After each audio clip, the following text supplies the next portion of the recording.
அந்த அமைப்புடைய தலைவர் மட்டும் நின்னாலே போதும் 10 சீட்டு. ஒரு சீட்டு இல்லாமலே நாம இன்னைக்கு ஒரு சில கதைகளை சாதிக்கிறோம்.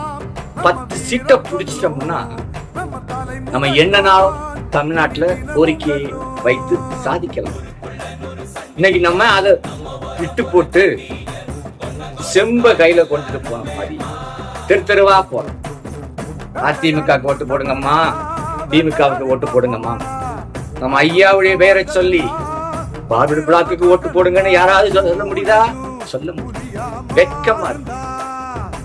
அப்ப என்ன பண்ணணும்? நம்ம இந்த 2026 தேர்தல் ஒரு கூட்டம் போட்டு எல்லாரும் ஒன்று சேருங்க, ஒரே குட்டைக்குள்ள வாங்க. அப்பதான் நம்மளுடைய முக்குலத்தோருடைய மானம் மரியாதை கீழே போகாமல் மேலே இதையும் சாதிக்கலாங்க.